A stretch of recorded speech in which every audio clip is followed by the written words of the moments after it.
Comment se passera la fin du monde? Là encore, soyons prudents. Nous ne savons pas. Jésus, il emploie un vocabulaire de l'époque pour dire qu'il y aura la fin du monde. On parlait un peu comme ça à l'époque. Moi, je ne parlerai plus comme ça. Mais en tout cas, il y aura une fin du monde. Comment? On n'en sait rien. En tout cas, vous dites, vous les enfants et les jeunes, mais si jamais, oh la fin du monde, moi je suis au début de ma vie, hein, c'est encore loin tout ça. Alors, ne nous inquiétons pas, si nous ne voyons pas la fin du monde, qui peut se passer d'ailleurs dans 10 milliards d'années, comme dans 10 millions d'années, comme dans 10 000 ans, comme dans 100 ans la fin du monde, comme dans 10 minutes. Mais j'espère pas, hein. J'espère qu'on arrivera à terminer la messe, hein. On est d'accord. Hein. Bon, hein. Ça peut arriver dans 10 minutes.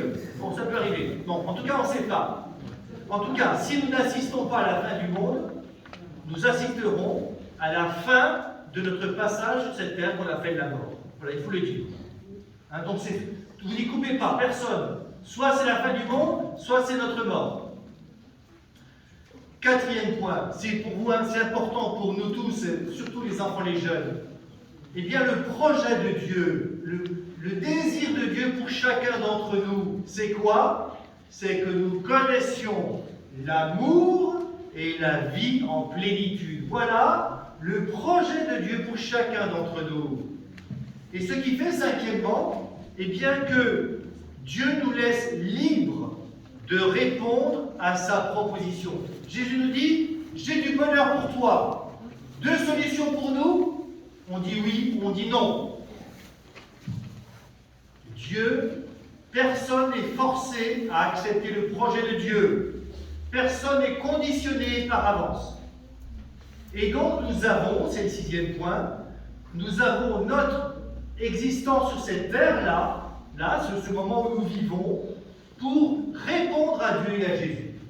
C'est maintenant, c'est pas après notre mort qu'on répond, c'est maintenant, pendant notre existence. Hein.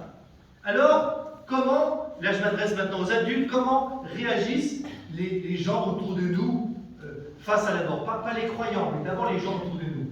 Eh bien, si vous regardez, les gens autour de nous, ils ont deux réactions opposées. Il y en a certains qui, par rapport à la mort, ils ont peur. Ce que je peux comprendre, hein. Peur qu'est-ce qui va se passer après? Il y a un trou, un néant, peur de souffrir, peur d'être dans un trou noir, peur de je ne sais pas quoi, peur de perdre la connaissance de la tête. Voilà, on a peur. Il y a d'autres personnes à l'inverse qui, j'en rencontre, hein, qui me disent à moi, oh vous savez, monsieur le curé, moi, la mort, je m'en fiche, je m'en fous. Effectivement, je vis comme ça. C'est ce qu'on appelle l'insouciance. C'est un mot un peu compliqué. Hein, voilà, ils s'en foutent. Voilà, ils s'en foutent. Donc, si vous voulez, en général, la plupart des personnes en dehors des croyants, ils sont soit dans la peur, soit dans l'insouciance, ils s'en foutent. Eh bien, Jésus nous propose deux valeurs qui sont importantes. Face à la peur, Jésus nous propose comme valeur la confiance en Dieu. La confiance en Dieu.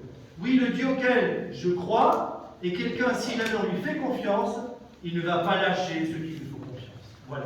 Pour moi, ça c'est important. Quelles que soient les galères qui peuvent y arriver dans notre vie, si jamais je garde ma confiance en Dieu, eh bien, ce désir de bonheur et de vie, Dieu le fera aboutir pour moi. Et pour tous ceux qui veulent. Et